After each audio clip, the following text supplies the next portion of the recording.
li ma waxoon mooy booy xool njëg yi nga jël njëg yi ñu yokk ba ci démb defe naa essence bi ak gasoil bi la njiiteem réew dafa war a am luy laytaay bi mooy am yërmande ci waa réew mi te décision booy jël rek na nga ci njëkk a seet l'intérêt général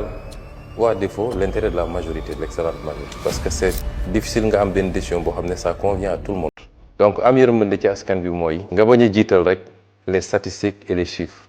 ak liy jóge étranger ñu la koy essayer imposer pour mun laa accorder des avantages ñun ñoo ëpp lu ñuy taxer dans l'Afrique de l'Ouest le prix de l'énergie donc ma joxewoon teg ndigal ne léegi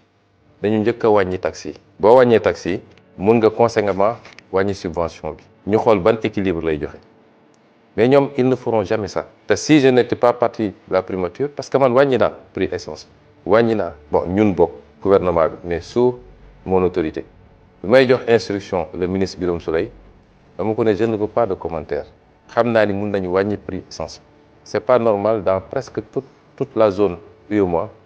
ñun ñoo ëpp prix wu carburant ñeneen ñëpp fa ñuy jëndee la ñuy jëndee ñun am nañu raffinerie ñu bëri ci ñoom amuñu raffinerie boo ñu wàññee woon taxes yi tuuti ak yeneen mun nañu wàññi prix carburant crise am na effectivement dans le monde mais ànd ak loolu yëpp man gëm naa ni suñu defoon liggéey boobu ba pare amaana du ñu yokk mën na am sax dañuy wàññi et c'est ça qu'on attend des gouvernants mooy toujours na nga jiital yërmande bi nga am ci askan wi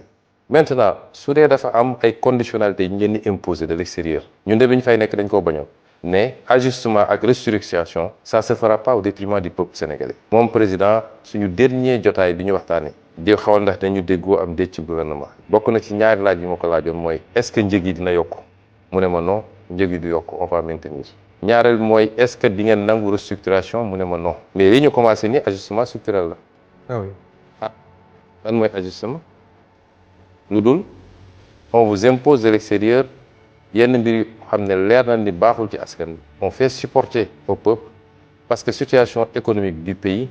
situation financière et budgétaire mayul ñu supporter un certain nombre de choses c'est une forme d'ajustement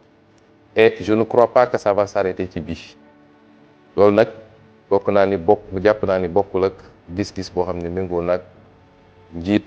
jiite bu ànd ak yërmande ci askan wi Sénégalais dañu doon wax caisse noire oui caisse noire li tax ñu ko wax caisse noire mooy lu kenn amul visibilité c'est noir dafa lëndëm fonds spéciaux li tax ñu naan caisse noire mooy yoon moo ne kenn du ko contrôler kenn du ci rendre compte la présidence de la République a un fonds de 7 milliards 956 millions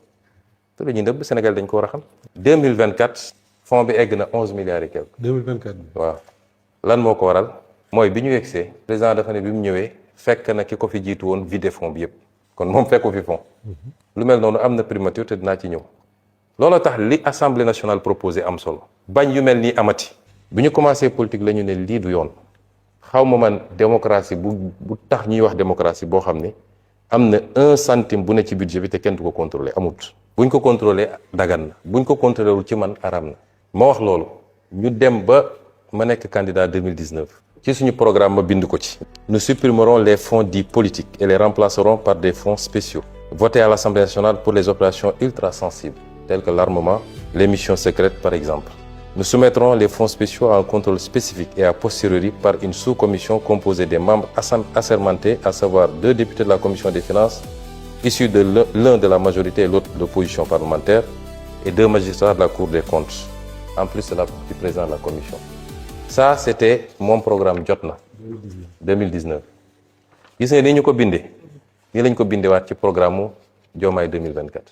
kon lii dafa dépasser la personne de Diomaye ou la personne de Sonko. Ça concerne le parti Pastef ak li muy bëgg-bëggam ci transparence parce que li tax sénégalais yi bëgg Pastef lan la mooy li ñu yaakaar ci ñun transparence njub moo tax ñu bëgguñu mu ngi nii te chaque centime je t'ai dit je l'ai vérifié ligne par ligne et je suis le seul à l'avoir fait na keneen génne bosam fii am na ñu nekk boor bële nekkoon nañ ci premier ministre ay président ngi fi ay presque premier ministre yëpp a ngi fi kenn rek a fi nekkatul ci ñëw premier ministre récent yi kenn mënu la génneel une justification de l'utilisation de ces fonds personne. ma préciser aussi que ñun waxuñu fonds warul am dafa war a am dama gëm sax dañ ko war a yokk mais na transparent rek ñaar yooyu bokkul